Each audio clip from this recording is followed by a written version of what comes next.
ప్రముఖ దర్శకుడు దేవకట్ట తెరకెక్కించిన సినిమాలు చాలా తక్కువ. తొలి చిత్రం వెన్నెలను పక్కన పెడితే ఆ తర్వాత వచ్చిన ప్రస్థానం నుండి మొన్నటి రిపబ్లిక్ వరకు ఆయన సినిమాల్లో పాలిటిక్స్ మెయిన్ ఎలిమెంట్ గా ఉంటూ వచ్చింది. అటువంటి దర్శకుడు మయసభ పేరుతో వెబ్ సిరీస్ తీయబోతున్నట్టు ప్రకటించగానే అందరిలో ఆసక్తి మొదలైంది. తెలుగు రాష్ట్ర రాజకీయాలను కీలక మలుపు తిప్పిన ఇద్దరు ప్రముఖుల పాత్రలను దేవకట్ట తీసుకోవడంతో అది చర్చనీయాంశంగా మారింది. ఇంతకు దేవకట్ట మయసభ ద్వారా ఏం చెప్పాలనుకున్నారో, ఏం చెప్పారో చూద్దాం. ఈ వెబ్ సిరీస్ ప్రస్తుతం సోనీ లివ్ లో స్ట్రీమింగ్ అవుతోంది. దీన్ని దేవకట్ట, కిరణ్ జయకుమార్ డైరెక్ట్ చేయగా కృష్ణ లింగమనేని, శ్రీహర్ష నిర్మించారు. మయసభ వెబ్ సిరీస్ కథ ఏంటంటే, ఎంఎస్ఆర్, కేకేఎన్ రాయలసీమలోని వివిధ పట్టణాలకు చెందిన వాళ్లు అనుకోకుండా కాలేజీ రోజుల్లో కలుసుకొని స్నేహితులుగా మారిపోతారు.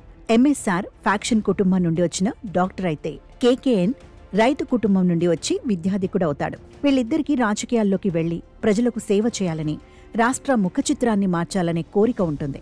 కేంద్రంలో ఇందిరాగాంధీ ఎమర్జెన్సీ ఎత్తివేసి ఎన్నికలు పెట్టిన తర్వాత రాజకీయాల్లోకి వచ్చిన వీరిద్దరూ ఊహించని విధంగా తొలిసారి శాసనసభ ఎన్నికల్లోనే వేరువేరు పార్టీల తరపున పోటీ చేసి గెలుస్తారు. ఆ తర్వాత కేకేఎన్ తన మామ ప్రముఖ నటుడు ఆర్సీఆర్ పెట్టిన కొత్త పార్టీలో చేరతాడు. అప్పటి వరకు స్నేహితులుగా ఉన్న వీరిద్దరూ అప్పట్నుండి ప్రత్యర్థి పార్టీలకు చెందిన వారిగా మారిపోతారు. జాతీయ పార్టీలో ఉన్న ఎంఎస్ఆర్, ప్రాంతీయ పార్టీలో చేరిన కేకేఎన్ జీవితాలు అక్కడి నుండి ఎలాంటి మలుపులు తిరిగాయన్నదే సెకండ్ సీజన్ కథ. నిజానికి ఈ వెబ్ సిరీస్ ట్రైలర్లో చూపించిన మామ అల్లుళ్ల సవాల్ కథంతా సెకండ్ సీజన్లో ఉండబోతోందన్నమాట. దానికి మయసభ క్లాష్ ఆఫ్ టైటాన్స్ అనే పేరు పెట్టారు.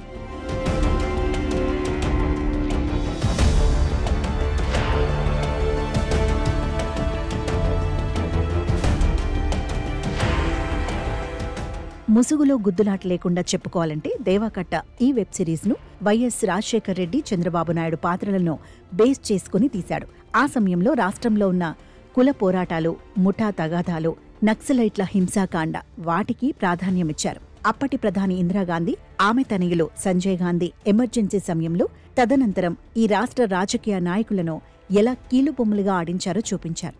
అయితే జాగ్రత్తగా గమనిస్తే చంద్రబాబు నాయుడు ప్రతి విజయం వెనుక ప్రత్యక్షంగానూ పరోక్షంగానూ వైఎస్ రాజశేఖర్ రెడ్డి ఉన్నట్టుగా చూపించే ప్రయత్నాన్ని దర్శకుడు దేవకట్ట చేశారు. ఇందులో వాస్తవం 10% ఉంటే కల్పితం 90% ఉందని అనుకోవాలి. సంఘటనలు అవే అయినా వాటిని చూపించిన విధానం, వాటిని హైలైట్ చేసిన పద్ధతి వీక్షకులను ప్రభావితం చేయడానికి పడే తాపత్రయం అంతా వన్ సైడ్ గా ఉన్నట్టు స్పష్టంగా తెలిసిపోతుంది. ఈ రాష్ట్ర రాజకీయాల గురించి ఎలాంటి అవగాహన లేనివారు ఈ వెబ్ సిరీస్ చూసి ఇంప్రెస్ కావచ్చేమో కానీ, వీటన్నింటినీ ప్రత్యక్షంగా చూసిన వారు, వీటి లోతుపాతుల గురించి అవగాహన ఉన్నవారికి ఇది ఏమాత్రం రుచించదు. ఇంకా చెప్పాలంటే తెలుగుదేశం పార్టీ వారు ఈ సిరీస్ పై విమర్శన బాణాలు ఎక్కువ పెట్టడానికి ఎక్కువ ఆస్కారం ఉంది. అలాగే కాంగ్రెస్ పార్టీ వారు సైతం ఇందిరమ్మ ఆటలను చూపించిన వైనాన్ని ప్రశ్నించకపోరు. వీటిని పక్కన పెట్టి చూస్తే మొదటి ఎపిసోడ్ నుండి 9వ ఎపిసోడ్ వరకు ఆసక్తికరంగానే సాగింది.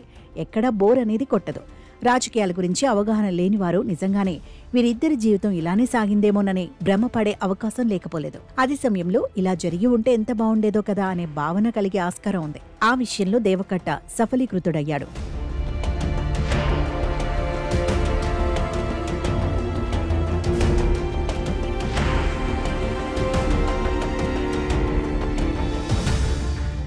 నటీనటుల విషయానికి వస్తే వైఎస్ఆర్ను తలపించే పాత్రలో చైతన్యరావు, చంద్రబాబు తరహా పాత్రను ఆదిపినిశెట్టి చేశారు. ఎన్టీఆర్ను తలపించే పాత్రను సాయి కుమార్ చేశారు. అయితే ఆయన ఎంట్రీ ఆలస్యంగా జరిగింది. ఇందులో వంగవీటి రాధ, రంగతో పాటు పరిటాల రవి పాత్రలను పోలినవి ఉన్నాయి. ఇక అప్పటి ఓ స్టార్ హీరోయిన్ పాత్రను దర్శకుడు తన బుద్ధికి పనిచెప్పి ఈ వెబ్ సిరీస్లో కీలక పాత్రధారిని చేసేశాడు.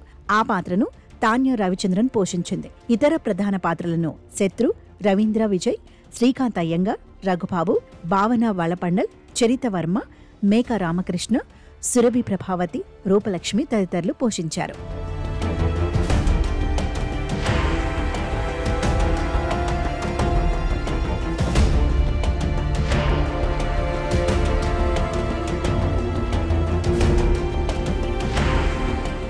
మయసభ వెబ్ సిరీస్ ప్రమోషన్స్ లో దర్శకుడు దేవకట్ట ఓ మాట చెప్పారు. ఇది వాస్తవ కథ కాదు, పూర్తిగా కల్పితం.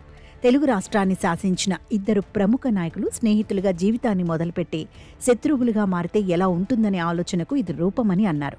కాబట్టి ఈ మయసభలోని సంఘటనలన్నీ కల్పితం అనేదానికి మానసికంగా సిద్ధపడి దీనిని చూడాల్సి ఉంటుంది. అయితే దేశ రాష్ట్ర రాజకీయాలను మలుపు తిప్పిన కొన్ని సంఘటనలు మన కళ్ల ముందో ఈ వెబ్ సిరీస్లో కనిపించినప్పుడు ఇది జరిగింది ఇలా కాదు కదా, క్రియేటివ్ ఫ్రీడమ్ పేరుతో తిమ్మిని బమ్మి చేశారే అనే భావన కలుగుతుంది. కొన్ని సంఘటనలను, సన్నివేశాలను చూసినప్పుడు ఇంత డ్రమటైజేషన్ అవసరమా అని కూడా అనిపిస్తుంది. ఈ వెబ్ సిరీస్ కు స్క్రీన్ ప్లే మెయిన్ హైలైట్. ఆ విషయంలో దేవకట్ట, కిరణ్ కుమార్ సక్సెస్ అయ్యారు.